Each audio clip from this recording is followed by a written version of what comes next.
दोस्तों साल 1883 अर्जेंटीना के एक इलाके में एक साइंटिस्ट फ्लोरेंटिनो अमेगिनो को रिसर्च के दौरान एक कर्व और डैगर जैसी चोंच का फॉसिल्स मिला। उन्हें पहले लगा कि ये किसी बड़े डायनासोर की चोंच है, लेकिन जब उन्होंने इसे केयरफुली मेजर किया और एक्सपर्ट से बात की तो उनका दिमाग बिल्कुल घूम गया। ये कोई डायनासोर नहीं था, ये चोंच थी एक बर्ड की जो इतनी बड़ी और पावरफुल थी कि आम इंसान के कंधे तक उसकी चोंच आसानी से पहुंच जाती थी।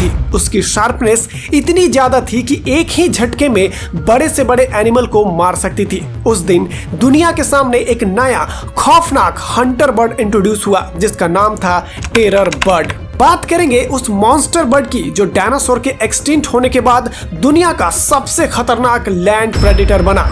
फ्लोरेंटिनो अमेगिनो ने जब इस चोंच को ऑफिशियली डिस्क्राइब किया तो उन्होंने इस स्पीसीज का नाम दिया फेरुसाराकोस लॉन्गिसिमस। उसके बाद अर्जेंटीना के अलग अलग जगहों से इसके हजारों फॉसिल्स मिले और सबसे शॉकिंग डिस्कवरी ये थी कि साउथ अमेरिका से भी इसके फॉसिल्स पाए गए। मतलब जब अंटार्कटिका और साउथ अमेरिका अभी भी कनेक्टेड थे तब ये पावरफुल बर्ड दोनों कॉन्टिनेंट पर राज कर रहे थे। आज तक साइंटिस्ट ने इस फैमिली के 18 अलग अलग स्पीसीज डिस्कवर किए और सबसे बड़ा था क्लेनकेन जो 3.5 मीटर तक लंबा होता था, यानी एक जिराफ के लंबाई के बराबर, और वजन 300 से 400 किलोग्राम तक। कंपैरिजन में ये आज के सबसे बड़े ऑस्ट्रिच से भी 2 गुना ज्यादा लंबा और वजन भी काफी ज्यादा हैवी था। सबसे डेंजरस वेपन थी उसकी चोंच, 40 से 50 सेंटीमीटर लंबी, कर्व्ड डैगर जैसी और बहुत ही पावरफुल।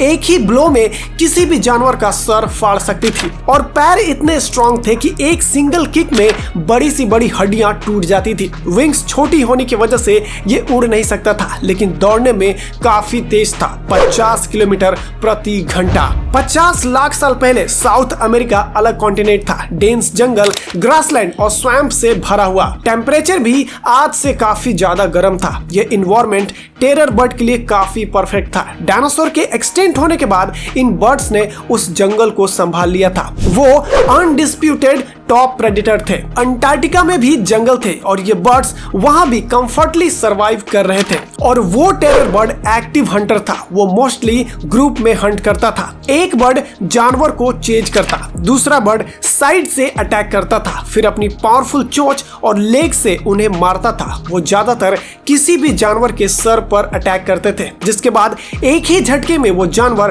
अनकॉन्शियस कर देते थे और फिर उसे पूरा निगल जाते थे। लेकिन सवाल यह है कि इतना पावरफुल स्पीसीज खत्म क्यों हो गया? जब नॉर्थ और साउथ अमेरिका के बीच लैंड ब्रिज बना तब नॉर्थ अमेरिका से बड़े प्रेडेटर्स आए, जैसे सेबर टूथ टाइगर, बड़े वुल्फ्स और बियर्स। इन लोगों ने टेरर बर्ड्स के शिकार को छीन लिया। साथ ही क्लाइमेट चेंज हुआ और टेम्परेचर गिरने लगा और जंगल सिकुड़ने लगे।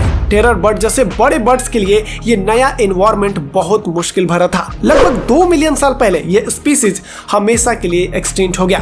आज भी साइंटिस्ट अंटार्कटिका और साउथ अमेरिका में नए फॉसिल्स ढूंढ रहे हैं ताकि इनके लाइफ के बारे में और काफी सारे इंफॉर्मेशन डिटेल में निकाला जा सके। उस वक्त जब साउथ अमेरिका में टेरर बर्ड रूल कर रहे थे तब पैसिफिक ओशियन के बीच एक आइसोलेटेड लैंड था न्यूजीलैंड। जहां आज का न्यूजीलैंड काफी पीसफुल और ग्रीन कंट्री लगता है, वहीं लाखों साल पहले ये पूरा लैंड जायंट बर्ड से भरा हुआ था। ना तो यहाँ टाइगर थे, ना ही वुल्फ्स और ना ही बियर, सिर्फ और सिर्फ बर्ड्स का राज था। और इसी आइसोलेटेड वर्ल्ड में इवॉल्व हुआ था अर्थ का सबसे बड़ा बर्ड जायंट मोआ।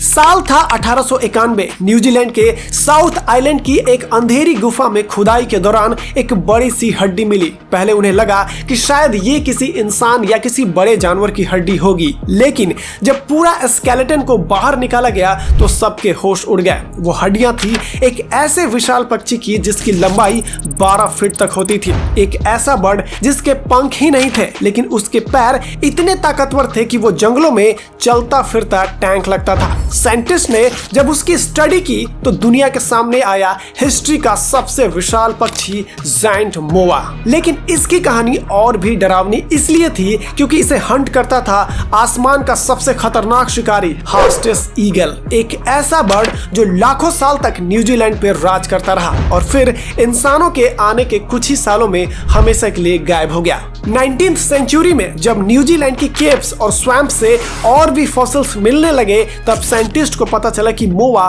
कोई एक स्पीसीज नहीं थी।